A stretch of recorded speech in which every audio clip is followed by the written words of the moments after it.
Es una causa menos frecuente de flujo vaginal, de difícil diagnóstico y tiene complicaciones graves para la vida sexual y reproductiva de la mujer. Siempre deben tratarse las parejas sexuales. La sintomatología estará determinada por la presencia de secreción vaginal anormal en cuanto a cantidad, color y olor, acompañado o no de dolor abdominal bajo. Durante el interrogatorio hay que identificar los factores de riesgo y darle un valor de 0 a 2 en dependencia de los mismos. Así tenemos pareja sexual con secreción uretral, 2 puntos. Soltera, 1 punto. Edad menor de 21 años, 1 punto. Más de una pareja en los últimos 3 meses, 1 punto. Nueva pareja en los últimos 3 meses, 1 punto. El examen ginecológico incluye la especuloscopia, donde se debe buscar la presencia de mucopus cervical, cuello friable y o dolor a la movilización del cuello. En dependencia del valor que tome al indagar sobre los factores de riesgo y el resultado del examen ginecológico, se realizará el tratamiento médico. Así tenemos, si el puntaje es mayor o igual a 2, es considerado positivo y la paciente debe ser tratada para vaginitis y cervicitis independientemente del resultado del examen ginecológico. Si el puntaje es menor de 2, pero el examen ginecológico es positivo, la paciente debe ser tratada para vaginitis y cervicitis. Si el puntaje es menor de 2 y el examen ginecológico es negativo, la paciente debe ser tratada solamente por vaginitis. El tratamiento de la vaginitis debe realizarse con metronidazol 250 miligramos oral 3 veces al día por 7 días o metronidazol 2 gramos en dosis única, no útil para tratamiento de la vaginosis bacteriana. Más clotrimazol 100 miligramos una tableta vaginal una vez al día por 7 días o nistatina una tableta vaginal una vez al día por 14 días. El tratamiento de la cervicitis deberá realizarse con ciprofloxacina 500 miligramos oral dosis única o ceftriaxona 250 miligramos intramuscular o más acitromicina 1 gramo oral o doxiciclina 100 miligramos oral 2 veces al día 7 días. Existen más pautas de tratamiento, la que debe revisar en la bibliografía de su CD. Debe tener en cuenta al utilizar este método que la persona reciba tratamiento desde la primera consulta y supervisar que se tome completo. Reciba consejería que le proporcione elementos para no ponerse en riesgo de futuras infecciones. Seguimiento y atención a los contactos sexuales. Promover el uso del condón como una alternativa de protección.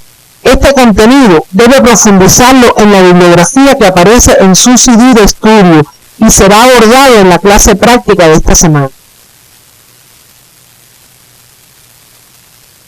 La cervicitis es la inflamación del cuello uterino debido a la infección bacteriana por variados gérmenes, entre los cuales son frecuentes los estreptococos anaerobios y aerobios no hemolíticos, Escherichia coli, estafilococos, gonococos, clamidia y otros frecuentes en el medio vaginal. También puede ser producida por protozoarios, hongos y virus. Puede presentarse de forma aguda, aunque lo más frecuente es su evolución crónica. Se le da mucha importancia en la génesis de los cambios epiteliales que pueden evolucionar hacia cambios displásicos y posteriormente hacia el cáncer cervical. En la cervicitis aguda, el cuadro clínico se caracteriza por leucorrea abundante, que puede ser purulenta, dolor hipogástrico, síntomas urinarios y dolor al contacto sexual, así como sangramientos en ocasiones. En el examen con espéculo se observa un cuello hematoso y rojizo, con pérdidas purulentas por el canal cervical, que puede acompañarse de moco. El tratamiento dependerá del resultado obtenido con la coloración de Gram y del cultivo con antibiograma. Se indicará reposo y abstinencia sexual. tratamiento sintomático y posteriormente tratamiento específico de acuerdo con el agente causal. En ocasiones se inicia ante un diagnóstico presuntivo hasta contar con los resultados de las investigaciones realizadas. En la cervicitis crónica, las manifestaciones clínicas pueden ser escasas o evolucionar como una leucorrea crónica recidivante. Puede observarse el exocervi enrojecido con una zona de aspecto erosionado periorificial, huevos de Nabot y glándulas abiertas, así como el aumento de la vascularización. Cuando se determina el germen infectante y tenemos el resultado del antibiograma, podemos aplicar el tratamiento específico parenteral u oral y también por vía vaginal. Después de lograr el control de la infección, el tratamiento se realiza en consulta especializada para la exéresis o destrucción del tejido afectado. La conducta comunitaria de la cervicitis debe tener un enfoque profiláctico. Se debe realizar el examen de cuello a las 6 semanas postparto, el tratamiento adecuado de las infecciones cérvico-vaginales, la educación tendiente a la eliminación o disminución de la promiscuidad sexual y el uso del condón, entre otros. Son tareas fundamentales en las que el médico integral comunitario desempeña un papel importante. La infección por virus del papiloma humano es una de las ITS más frecuentes y alcanza del 15 al 30% de la población adulta. Entre el 2 y el 20% de la población femenina mundial es portadora oculta de este virus en el cuello uterino. Los estudios sobre la historia natural de la infección han evidenciado que un número importante de mujeres jóvenes se infecta en las edades de mayor actividad sexual. La mayor parte de estas, del 80 al 90%, se resuelven de forma espontánea y sin consecuencias, y entre un 10 y un 20% persisten. El diagnóstico, cuando se presentan las lesiones, es básicamente clínico, pero debemos tener en cuenta las vías de transmisión, siendo la sexual la más frecuente, los factores de riesgo, la sintomatología de la paciente, el examen físico y los medios auxiliares. Las vías de transmisión del virus del papiloma humano son: la sexual, es una ITS, por fomites, la materno-neonatal intraparto. Los factores de riesgo están relacionados con la edad. La prevalencia de la infección disminuye con la edad. La conducta sexual, el inicio temprano de las relaciones sexuales, el número elevado de parejas sexuales y relaciones sexuales con parejas de alto riesgo. La mayor parte de las mujeres infectadas son asintomáticas. La infección se puede manifestar de forma inaparente o provocar la formación de múltiples lesiones verrugosas o planas. Cuando es subclínica, el diagnóstico se realiza mediante la colposcopia o la citología orgánica, con la presencia de coilocitos y los disquedatocitos.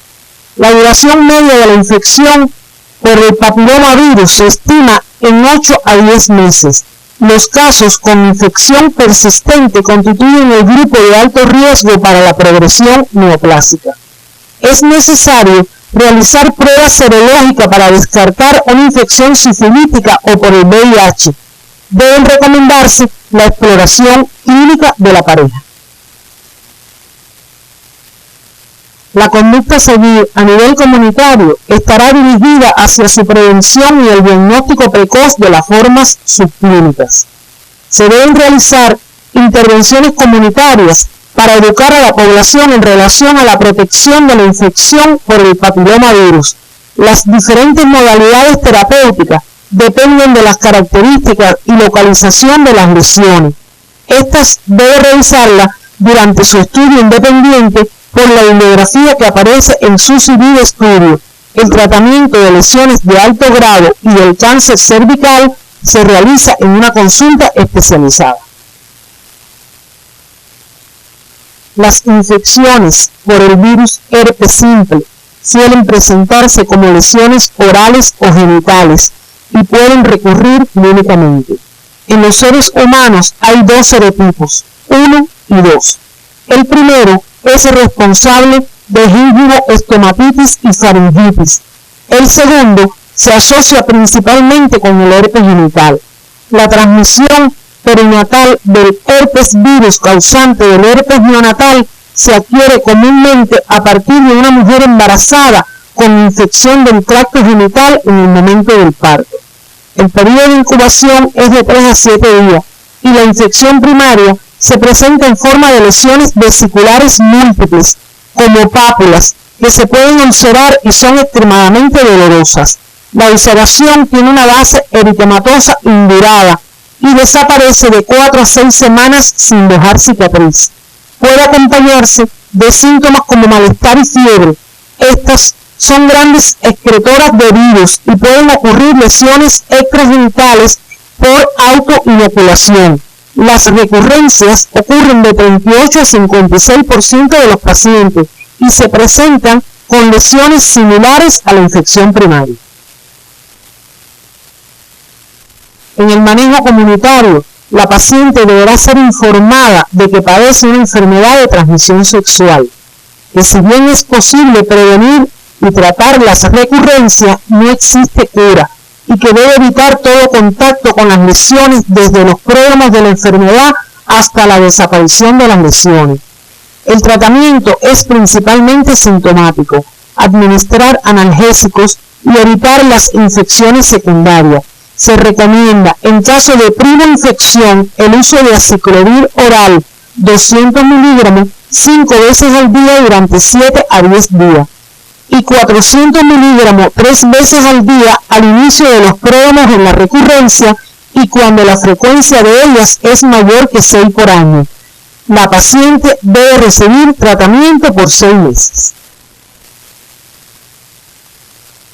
La enfermedad inflamatoria pélvica es un síndrome clínico agudo asociado con el ascenso de microorganismos desde la vagina o cuello hasta endometrio, trompas de falopio y o estructuras contiguas, no relacionados con embarazo o cirugía.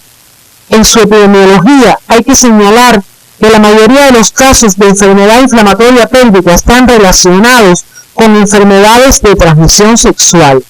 Otros factores que han sido relacionados incluyen el uso de dispositivos intrauterinos, las infecciones puerperales y posaborto, algunos procedimientos tales como dilatación y curetaje uterino, pruebas de permeabilidad tubaria, fertilizaciones asistidas e historia de enfermedad inflamatoria pélvica previa. En su etiopatogenia debemos considerar 3 factores: germen, puerta de entrada y vías de propagación.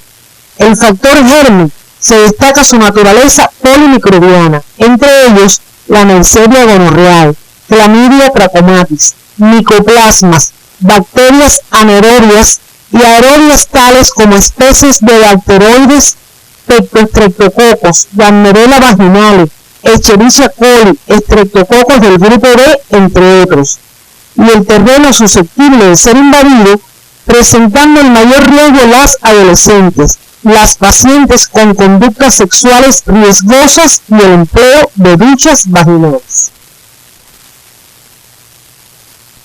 La infección genital tiene una puerta de entrada por la luz del canal genital, infección ascendente. Comienza por los genitales externos y sus principales productores son los gérmenes cóxicos. Se produce en los estadios post-abortivo, post-parto, la pérdida del tapón mucoso y un estímulo estrogénico débil o ausente. Otra puerta de entrada es una solución de continuidad en la vulva, la vagina, el cuello uterino o el endometrio. Infección por vía conjuntivo-linfática. Se afectan los ligamentos de fijación del útero, parametritis y las celdas conjuntivas de la vejiga y el recto. Estos procesos producen síntomas dolorosos intensos y dejan secuelas de retracción y fibrosis al cicatrizar. La infección puede llegar por transporte hemático, infección por vía hemática producida principalmente por la tuberculosis, también por contacto o contigüidad tiene especial importancia en la peritonitis de origen extragenital, como ocurre en ocasiones con las apendicitis. El diagnóstico se realiza teniendo en cuenta los datos obtenidos en el interrogatorio en relación a los factores de riesgo y los síntomas presentes en la paciente, por el examen físico, por los complementarios y medios diagnósticos. En el interrogatorio se debe tener en cuenta la historia ginecobstétrica anterior, la edad y conducta sexual, la historia contraceptiva, la gravidez y paridad, más del 50% se presenta inmunologista, las infecciones previas, en especial las ITS, y los procederes ginecológicos. La sintomatología depende de la forma clínica y el estadio de la enfermedad.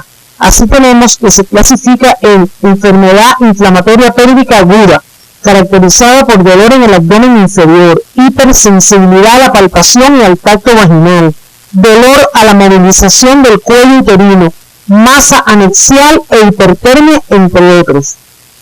Enfermedad inflamatoria pélvica silente es asintomática, donde el daño tubario ocurre sin el conocimiento de la paciente. Enfermedad inflamatoria atípica, las pacientes que presentan la enfermedad con sintomatología mínima, la silente y la atípica, se presentan frecuentemente en jóvenes que presentan aumento del sangrado menstrual y cervicitis mucopurulenta, y la clamidia trachomatis es el factor causal principal. Enfermedad inflamatoria pélvica residual, caracterizada por dolor pélvico crónico, infertilidad y tejido cicatricial. Debe realizarse el examen físico general y el ginecológico, que incluye especuloscopio, tacto vaginal bimanual y o recto vaginal. Los hallazgos dependerán de la forma clínica que se presente la enfermedad.